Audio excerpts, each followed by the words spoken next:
Hi, my name is Ming Yao, and this is the first of a series of videos to show mechanical simulations in the Ansys Workbench interface. In this video, I will be demonstrating the setup of a static structural, prestressed modal and harmonic simulation on a resonator. So here we're in the Siemens NX interface. We have our model created here with a housing. There is a central mass plus 2 leaf springs and magnets. One of the nice parts about Siemens NX is that it is fully parametric, and Ansys can talk to the geometry as well as the parameters to make updates to the simulation automatically. So let's get started with Ansys Workbench. Workbench is the interface from which we can launch various types of analysis.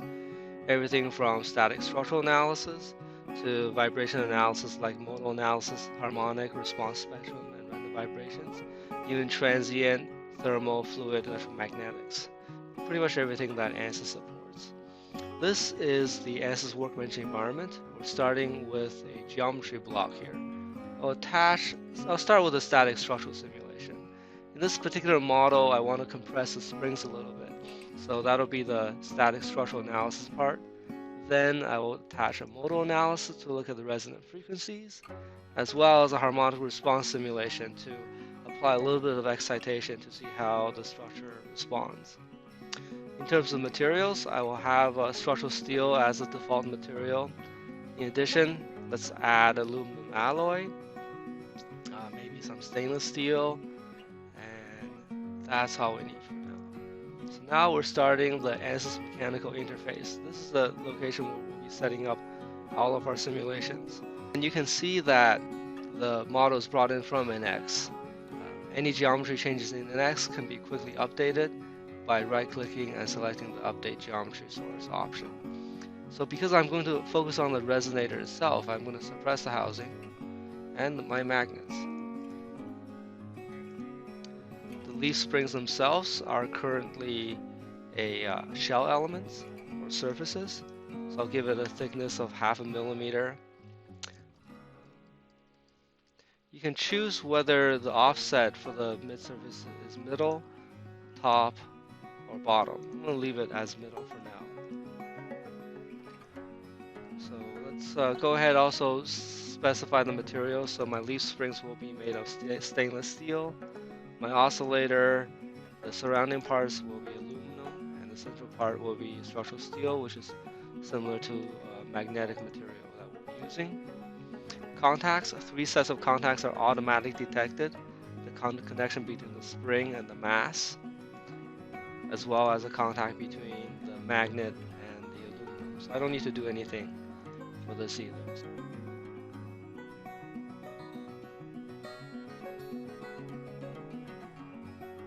So here we have a static structural analysis. I will fix one end of one of the springs, and I'll put a compressive loading on the other side. So I want to assign an x-axis displacement of -1 millimeter, while keeping the rest of the degrees of freedom the same. In addition to that, I would also want to insert a rotational fixed rotation constraint. Because the spring here is a shell element, each node has 6 degrees of freedom. So 3 translational degrees of freedoms are constrained by the displacement, and my rotational degrees of freedoms are constrained by my fixed rotation. So we're going to do this as a large deflection nonlinear simulation. By enabling a nonlinear analysis and solving it, Ansys is going to perform a perturbation simulation. So it'll take the deformed shape of my structural simulation as well as the pre-stress of it into consideration when it performs a modal analysis, thereby giving us a better estimate of what the resonant frequencies are. So let's take a look at the deformation as a result of this compression force.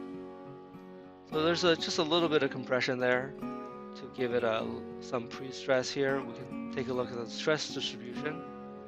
Right, as expected, the stress is most prominent on the ends of the springs. So you can see the springs curved areas are a little bit coarse. We can refine that a number of ways. Let's do a curvature refinement here. We have to modify the size of the minimum mesh. If you look at the center of my cursor, that circle is the smallest element that Ansys is willing to create, and that's controlled by this minimum size here. So I'm just gonna set it to be a third of that. That should allow us to get a more realistic looking mesh. So the mesh looks much better. We can solve these simulations again. And the simulation here solves very quickly, which makes it easy to run through a parametric update of the analysis later on. So deformation, stress, looking a little bit more realistic. For a modal analysis, we're trying to look at the first few resonant frequencies. By default, Ansys extracts the first 6 resonant frequencies. And you can see that the pre-stress here is from our static structural analysis. So that looks good too, so I can just go ahead and solve it. All of the displacement and constraints are brought in from my static structural analysis. So for my modal analysis, I don't have to set anything up.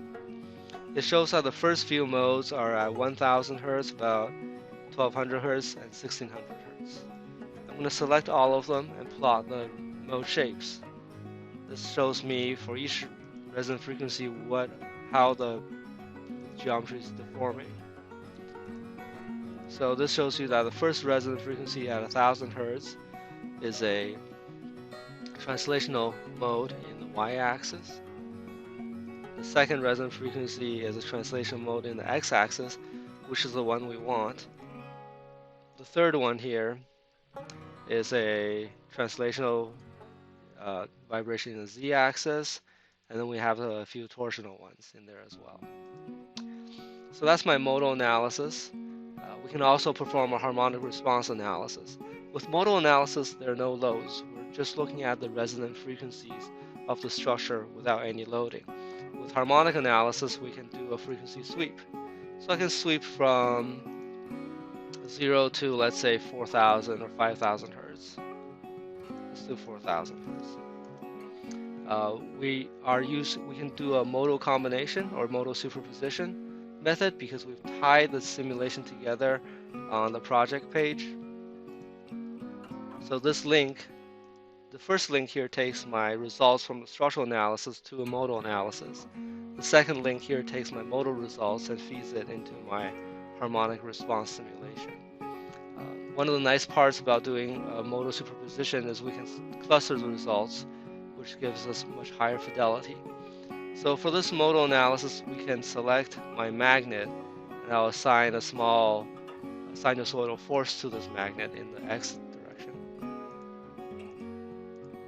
of, say, a tenth of a Newton, and then we can run a simulation.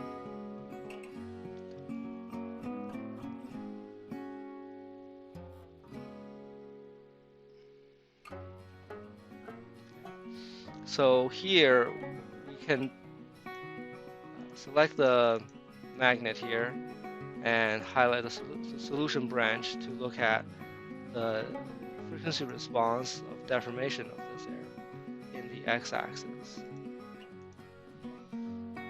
So there's no damping. We have very large amounts of deformation. Let's add a little bit of damping to the model. Let's do 2%.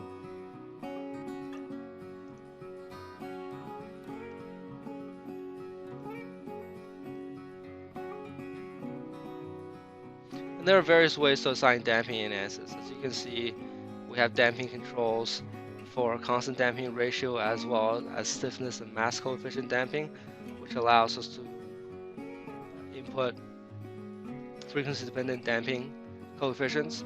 We can also assign damping by material as well as add damper elements. So this makes a lot of sense. When we excite the structure in the x-axis with a small amount of force, the resonant frequency is exactly where we would expect it to be, which is this one here, right at 1177 Hz, exactly the same as this.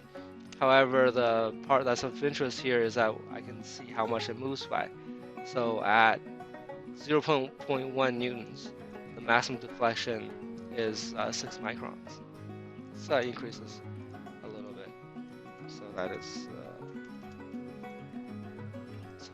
of more interest, a little bit larger in vibration. We do want the structure to vibrate in particular directions.